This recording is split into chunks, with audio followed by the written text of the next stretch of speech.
How to unblock someone on Messenger. To get started, open up the Facebook application on your phone.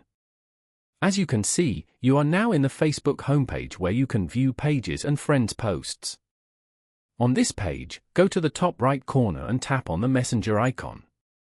You will then be taken to the Facebook Messenger app. Here, you can view all your chats with friends. Go over to the person you blocked on Messenger and open their chat.